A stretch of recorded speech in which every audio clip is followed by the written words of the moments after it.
The year was 1944, and Lieutenant Takeshi Yamamoto had prepared himself for death. Captured during the fierce fighting on Saipan, he expected the worst from his American captors. Everything he had been taught about the enemy suggested torture, starvation, perhaps execution. The propaganda leaflets scattered across Japanese positions had painted vivid pictures of Allied brutality. Prisoners, he was told, would face unspeakable horrors. Instead, he found himself standing in line with hundreds of other Japanese soldiers, exhausted and filthy from months of jungle warfare, waiting to be processed at an American prison camp. Their uniforms hung in tatters, caked with mud and sweat that had crystallized into a second skin. The stench was overwhelming, even to men who had grown accustomed to the realities of combat. Lice crawled through matted hair, and open sores festered beneath layers of grime that had accumulated during endless marches and desperate last stands. What happened next would shatter every assumption these men held about their captors and reveal something far more unsettling than any torture could have been. The Americans were about to introduce them to something that would challenge not just their expectations of captivity, but their entire understanding of modern civilization itself. When the guards began herding prisoners toward a large concrete building, whispers of fear rippled through the ranks. The structure looked ominous, industrial, unlike anything they had encountered in the Pacific Theater. Steam seemed to rise from within, and the sound of rushing water echoed through the walls. Some prisoners exchanged glances, wondering if this was where their execution would take place. Others recalled stories they had heard about gas chambers in Europe, though details were vague and terrifying. The guards, however, showed no signs of malice.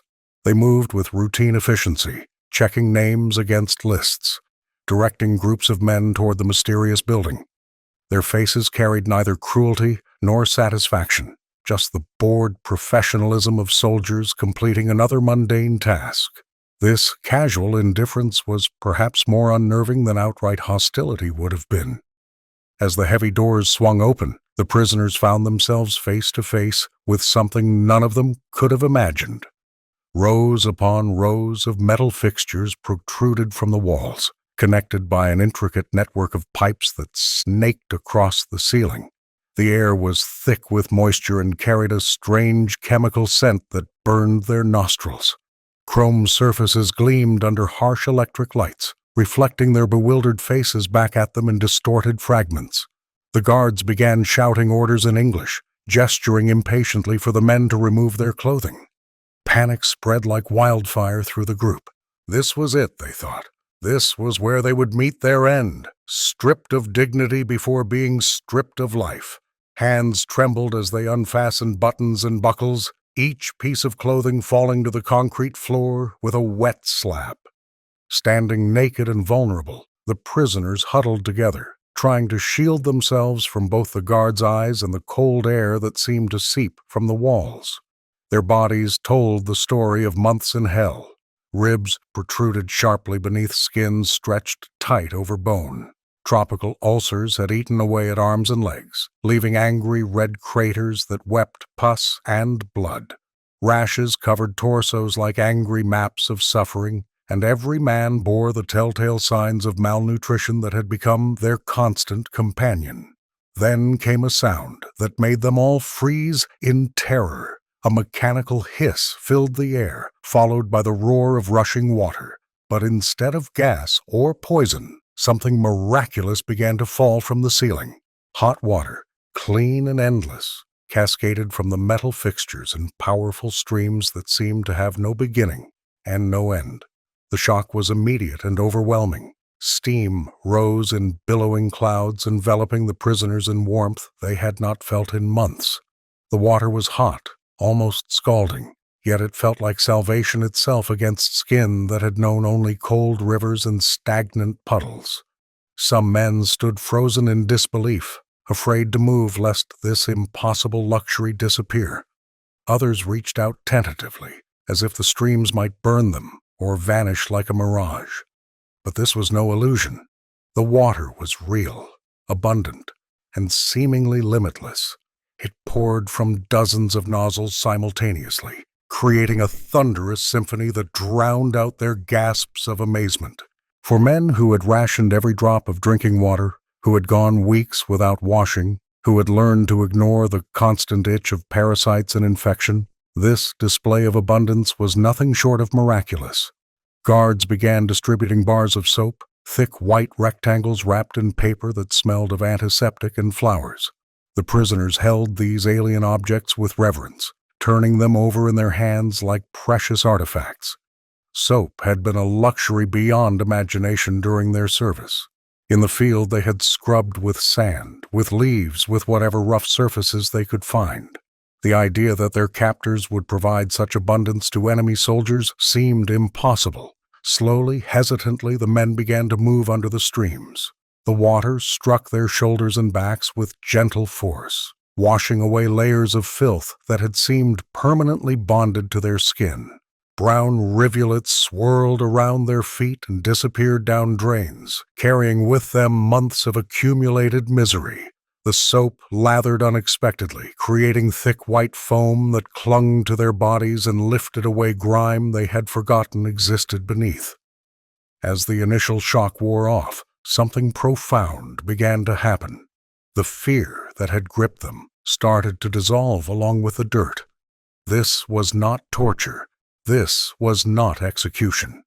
This was something their propaganda had never prepared them for. This was kindness, or at least a form of practical humanity that seemed to value their basic dignity as human beings. One by one, the prisoners began to understand that they were not being led to their deaths, but to their salvation. The hot water continued to flow without interruption, as if the Americans possessed an unlimited supply. There were no time limits shouted, no guards rushing them along. They were being allowed to wash properly, thoroughly, for the first time in months or even years. The transformation was visible and immediate.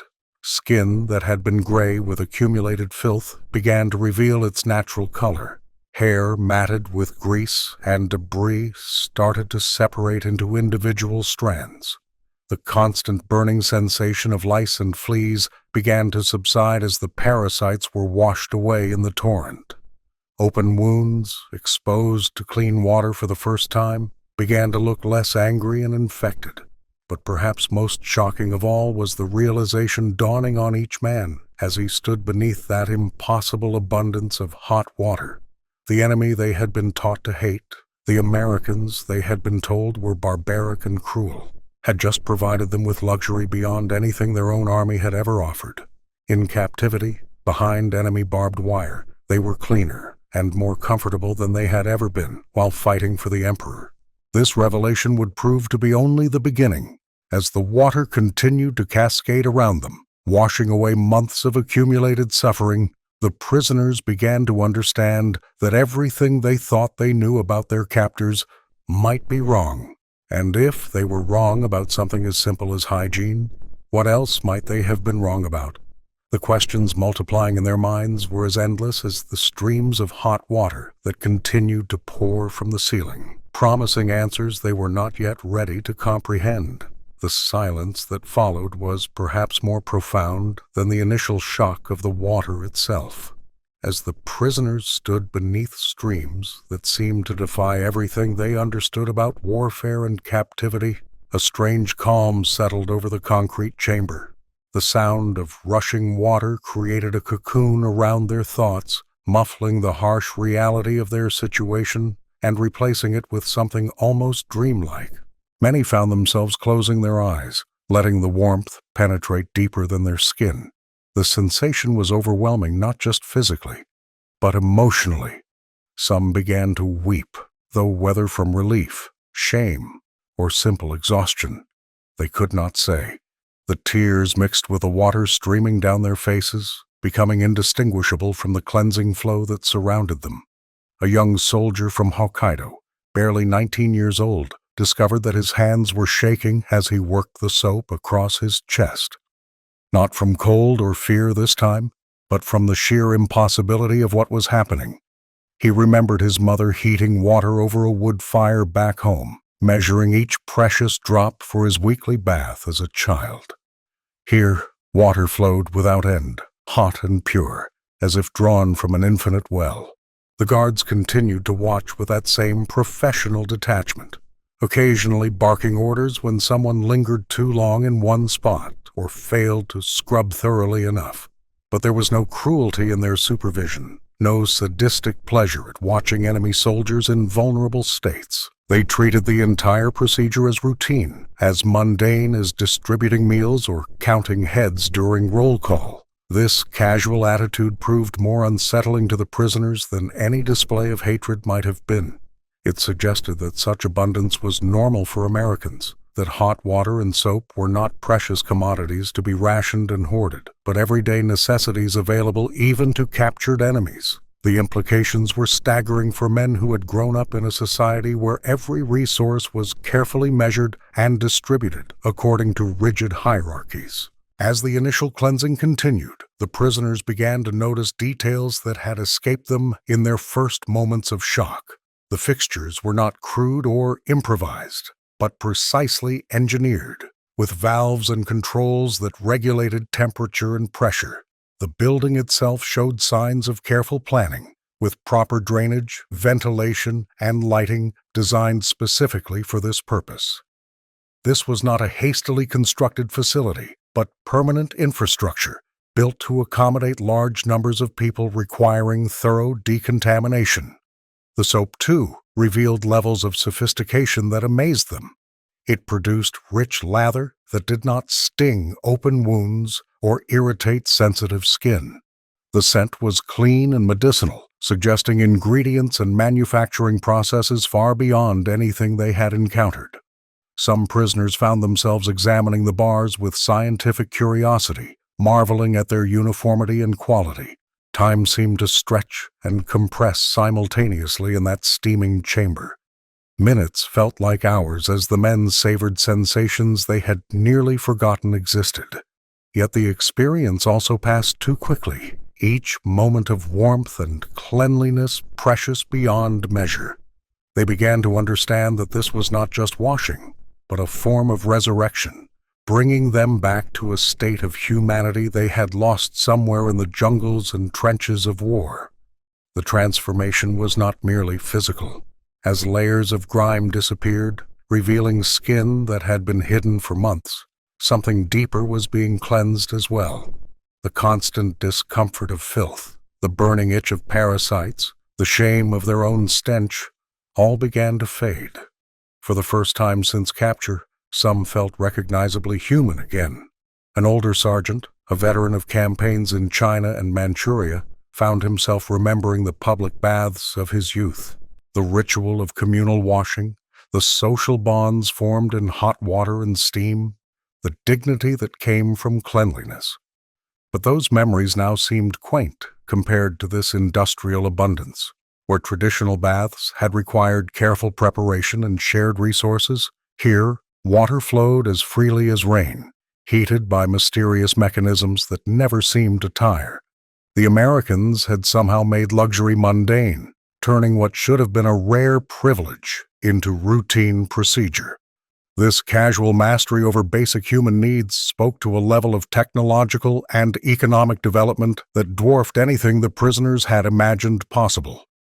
If their captors could provide such abundance to enemy prisoners, what comforts must their own soldiers enjoy? As the washing continued, conversations began to emerge between the prisoners, hushed exchanges that mixed wonder with unease. Some whispered about the implications of what they were experiencing, trying to reconcile this treatment with everything they had been taught about American brutality. Others focused on the immediate pleasure of feeling clean, pushing larger questions aside in favor of simple gratitude. A few remained suspicious, convinced that this kindness was merely a prelude to some greater cruelty. They washed quickly and efficiently, refusing to allow themselves to enjoy the experience fully. But even their skepticism could not entirely shield them from the profound impact of being treated with basic human dignity by an enemy they had been conditioned to see as monsters. The guards began distributing towels, thick cotton rectangles that felt impossibly soft against skin, accustomed to rough military blankets and improvised rags. These too seemed abundant, piled high on wheeled carts as if the Americans possessed unlimited supplies of every comfort. The prisoners accepted them with the same reverence they had shown the soap, marveling at the texture and absorbency. Drying themselves became another revelation. The towels absorbed water without falling apart, maintaining their structure and effectiveness even when thoroughly soaked. Such quality suggested manufacturing capabilities and resource allocation that seemed almost magical to men from a nation where everything was rationed and recycled until it crumbled to dust. As they emerged from the shower chamber, clean and dry for the first time in months, the prisoners faced another shock. Their filthy uniforms had been replaced with fresh clothing, simple but clean garments that fit reasonably well and showed no signs of wear or previous use. Even their footwear had been exchanged for new boots that did not pinch or leak. This attention to their basic needs continued to confound every expectation they had held about captivity. Instead of the degradation and suffering they had anticipated, they were experiencing care that exceeded what they had received from their own military. The questions multiplying in their minds grew more urgent with each small kindness, each casual display of American abundance. The full magnitude of their transformation became apparent only when they caught glimpses of themselves in the polished surfaces of the shower facility's metal fixtures. Faces they barely recognized stared back at them, no longer gray with exhaustion and grime, but pink from the heat and scrubbing. Eyes that had been bloodshot and crusted with dirt now appeared clear and alert. Hair that had been matted into impenetrable tangles now hung loose and manageable around their shoulders. For many, it was the first time they had truly seen themselves in months. The jungle campaigns had offered no mirrors, no opportunities for self-reflection beyond the occasional distorted image in stagnant water. Now, confronted with their own appearance, they struggled to reconcile the clean faces looking back at them with the desperate soldiers they remembered being just hours before. The medical implications of their cleansing became apparent almost immediately. Skin conditions that had plagued them for months began to show signs of improvement within hours. The constant burning sensation of tropical fungus infections started to subside as antiseptic soap continued its work. Open wounds, freed from the dirt and bacteria that had kept them festering, began the slow process of proper healing. A corporal who had suffered from a persistent rash across his back discovered that the angry red welts were already beginning to fade. The relief was so profound that he found himself checking and rechecking the affected area, hardly daring to believe that something which had tormented him for weeks could improve so quickly.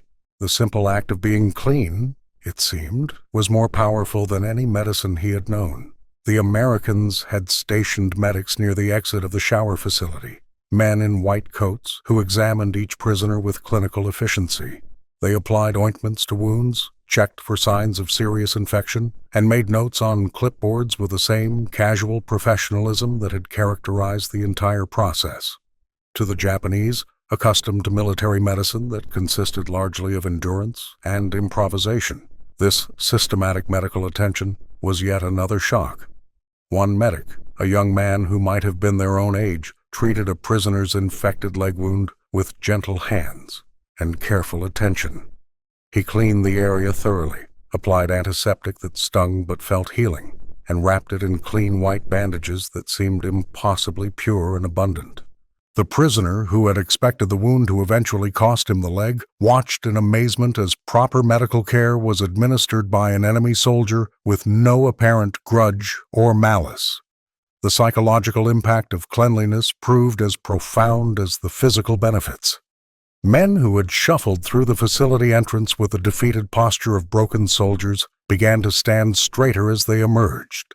There was something about being clean that restored not just hygiene, but dignity. The simple act of feeling human again seemed to awaken aspects of their personalities that had been buried beneath months of survival-focused existence. Conversations among the prisoners shifted dramatically. Where before they had spoken only of immediate concerns like food, water, and survival, they now began to discuss larger questions. How had the Americans developed such systems? What did this level of organization and resource allocation suggest about their enemy's true capabilities? If they could provide such care to prisoners, what advantages did they possess in the actual conduct of war? A former engineering student from Tokyo found himself fascinated by the mechanical aspects of what he had witnessed. The plumbing systems that delivered endless hot water, the drainage that handled the waste from hundreds of men simultaneously, the heating mechanisms that maintained consistent temperature throughout the process. Such infrastructure represented a level of technological sophistication that dwarfed anything he had encountered in Japan's military facilities. The abundance continued to reveal itself in unexpected ways. Barbers appeared with proper tools and chairs, offering to cut hair and trim beards with the same casual efficiency that had characterized every other aspect of their processing. The prisoners watched in amazement as their comrades emerged from these impromptu salons looking almost civilized, their hair neat and their faces cleanly shaven. The tools themselves were marvels of American manufacturing.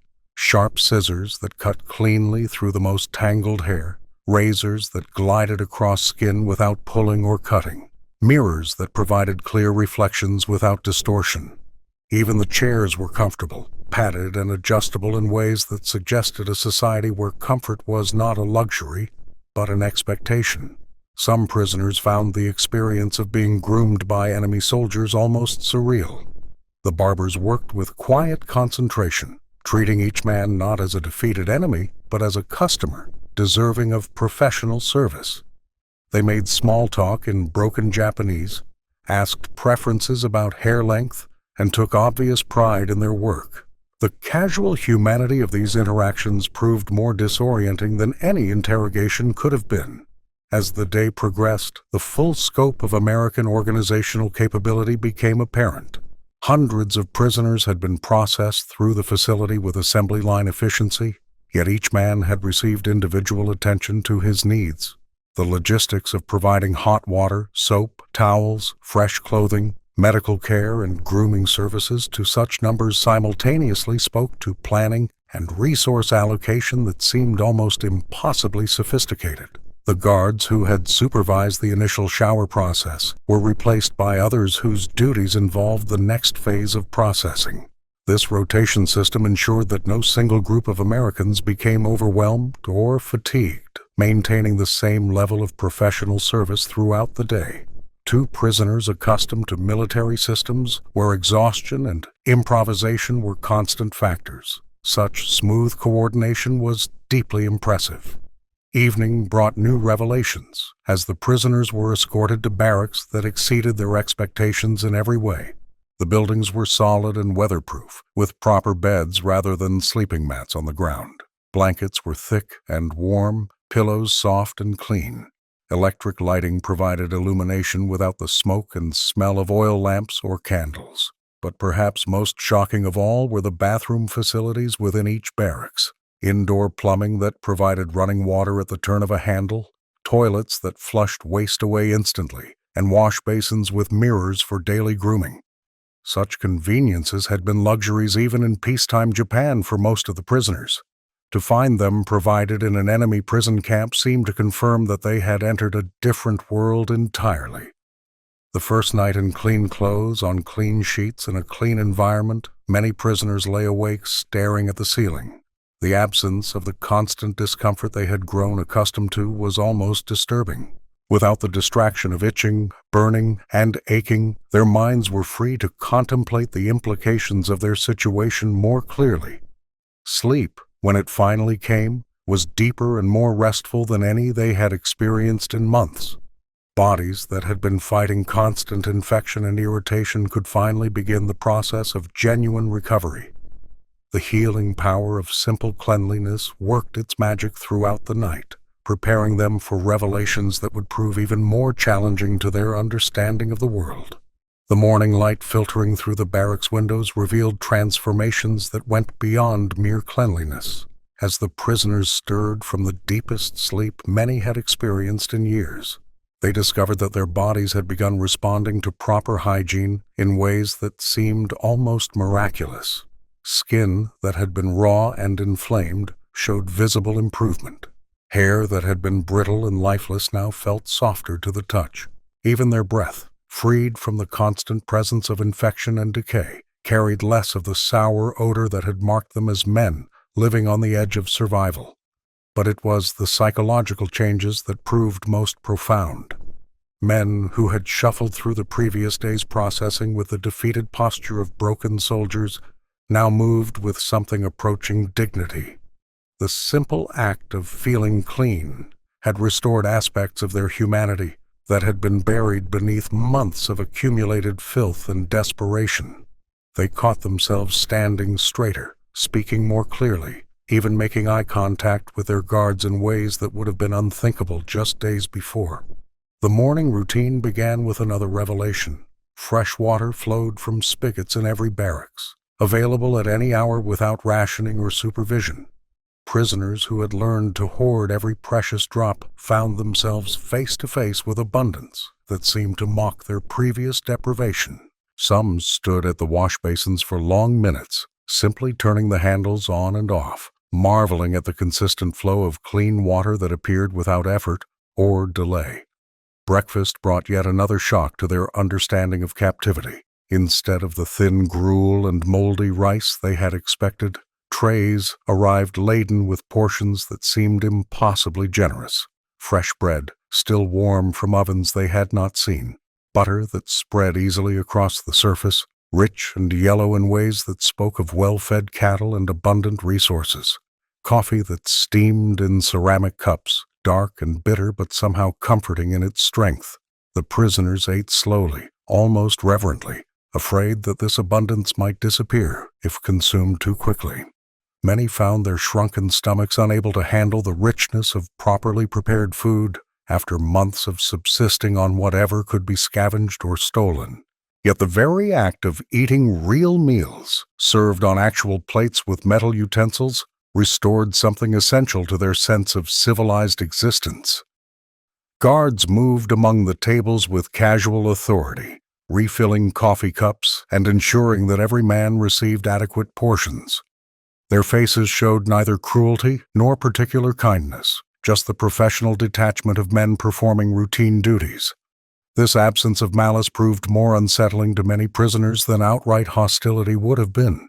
It suggested that such treatment was normal for Americans, that abundance and basic human dignity were not special privileges, but everyday expectations. The medical examinations that followed breakfast revealed the full extent of American organizational capability.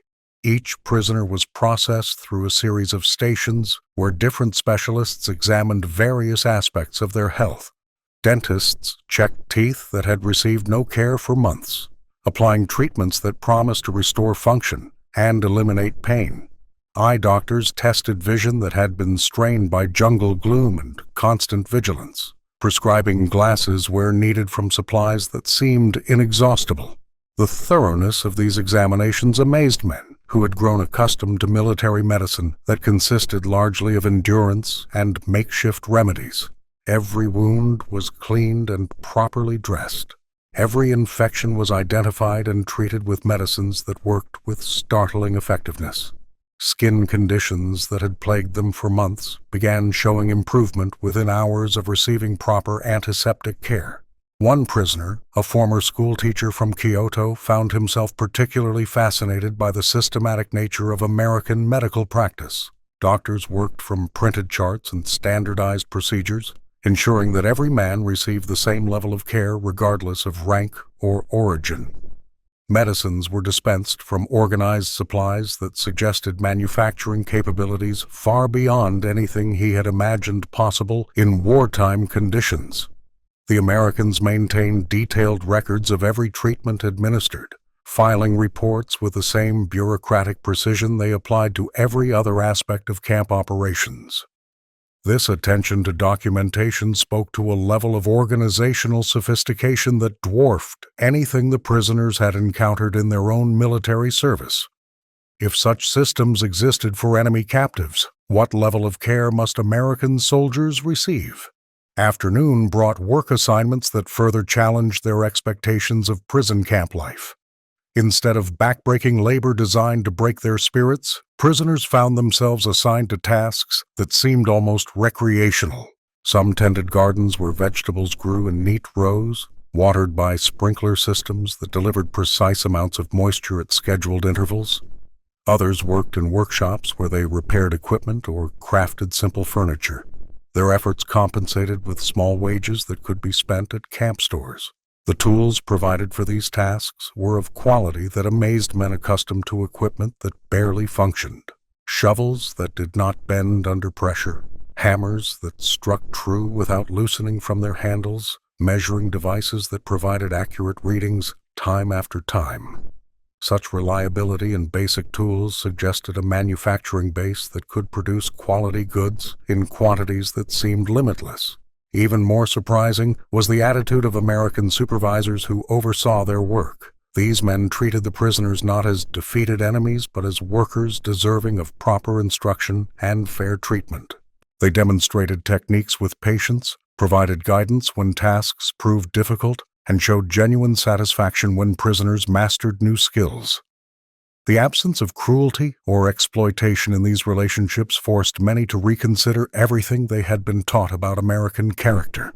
The camp store proved another source of amazement. Shelves stocked with goods that had been luxuries even in peacetime Japan were available for purchase, with the small wages earned through camp labor. Cigarettes in quantities that seemed obscene to men who had hoarded tobacco like gold.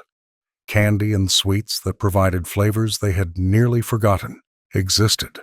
Personal hygiene items that allowed them to maintain the cleanliness that had become so precious to them. The very existence of such abundance within a prison camp challenged every assumption they held about warfare and resource allocation.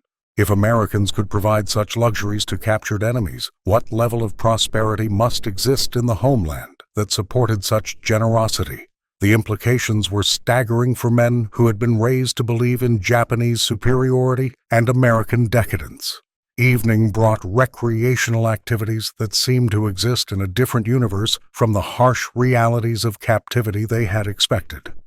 Sports equipment appeared for games of baseball and volleyball, sports that allowed prisoners to compete and socialize in ways that restored elements of normal human interaction.